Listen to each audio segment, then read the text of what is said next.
Hello, आप सबका मेरे चैनल स्पीडिंग लॉ ज्ञान में स्वागत और अभिनंदन है। मैं आज आपको एविडेंस एक्ट की एक इम्पॉर्टेंट प्रॉब्लम जो कि यूपी एपीओ 1994 में पूछा गया था पूछ रही। अगर आपको इसका उत्तर पता है तो इनबॉक्स में जाकर टाइप करिए और नहीं पता है तो मेरी पूरी वीडियो वॉच कर लीजिए।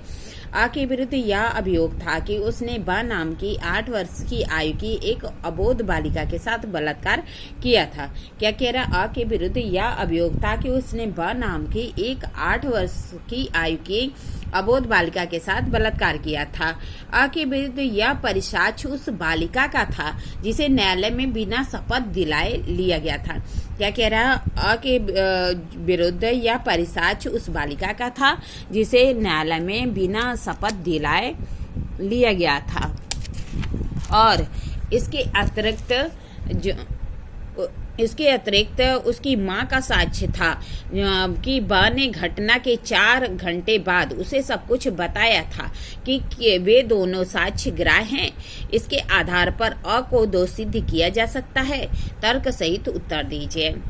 क्या कह रहा है कि जो है इस मामले में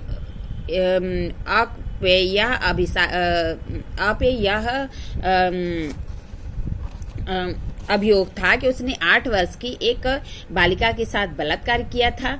अ के विरुद्ध यह परिसाक्ष्य था कि उस बालिका का जो कि बिना शपथ के उसके द्वारा दिया गया था। इसके अतिरिक्त उसकी मां का साक्ष्य था कि ब ने घटना के 4 घंटे बाद उसे बताया था।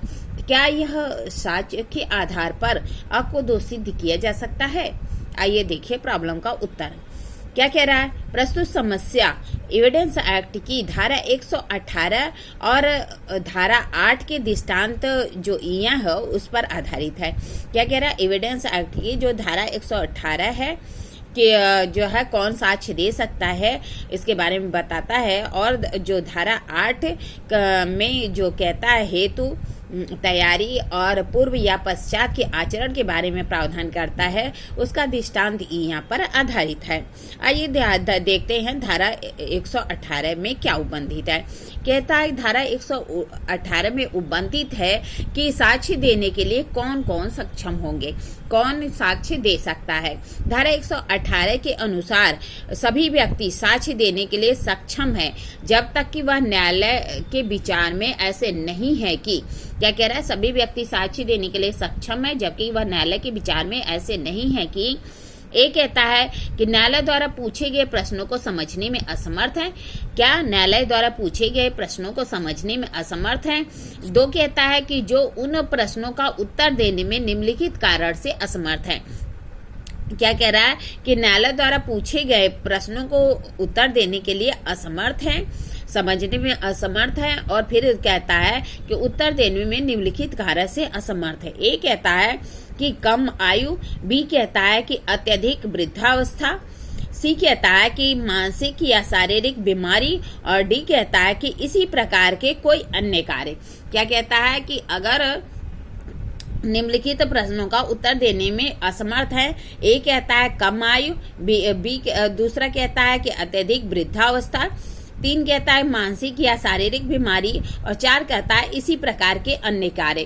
प्रस्तुत समस्या में आ के विरुद्ध यह अभियोग था कि उसने ब नाम की 8 वर्ष की आयु की एक अबोध बालिका के साथ बलात्कार किया था।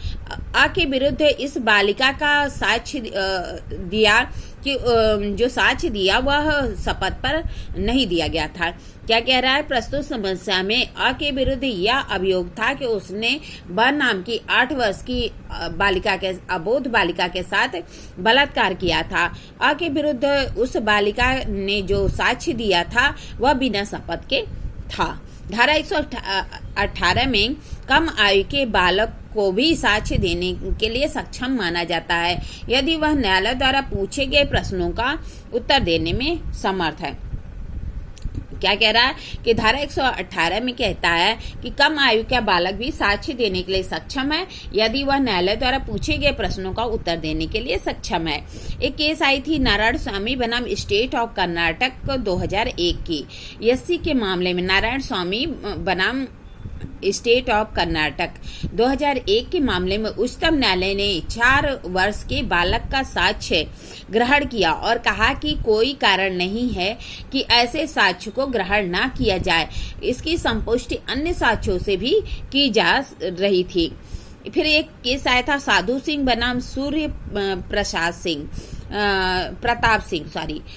साधु सिंह बनाम Surya Pratap Singh 1978 SC criminal report थी, जिसमें उच्चतम न्यायालय ने एक बच्चे की गवाही स्वीकार की और कहा कि धारा 118 में शिशु साक्षी के लिए मात्र परख यह है कि क्या वह पूछे गए प्रश्नों का युक्त रूप से उत्तर देता है और उसका उत्तर न्यायालय के विचार में हाँ है, तो वह बच्चे की गवाही ग्रहण की जाने के लिए की जा सकती है। और शपथ का अर्थ न समझता हो, वह शपथ का अर्थ भले न समझता हो, अगर वह पूछे गए प्रश्नों को उत्तर देने के लिए जो है समझता है और उसका उत्तर देता है, अगर वो न्यायालय इसका विचार हाँ है तो उसकी गवाही ग्रहण की जा सकती है।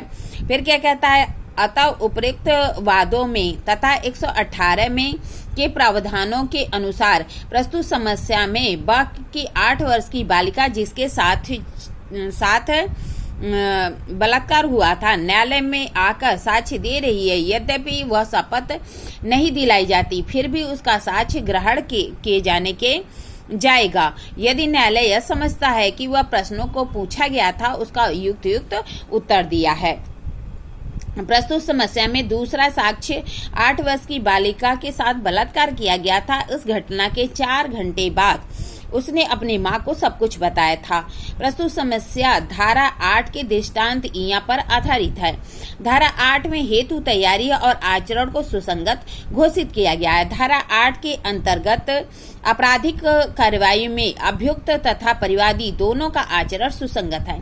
क्या कह रहा, आपराधिक कार्रवाई में जो अभियुक्त है या परिवादी दोनों का आचरण सुसंगत है, लेकिन परिवादी का आचरण तभी सुसंगत है जबकि उस घटना के अल्पकालीन पश्चात ही परिवाद के रूप में कथन किया गया हो। क्या कह रहा है कि परिवादी का जो है साक्ष्य तभी सुसंगत है जबकि घटना के अल्पकालीन पश्चात परिवाद के रूप में कथन किया गया हो। यहाँ लड़की ने अपनी मां को परिवाद किया था, आ ने उसके साथ बलात्कार किया है। यहाँ परिवाद का अर्थ शिकायत से है। यह भी उस व्यक्ति से की गई थी जिसके मामले में कुछ कर सकती थी।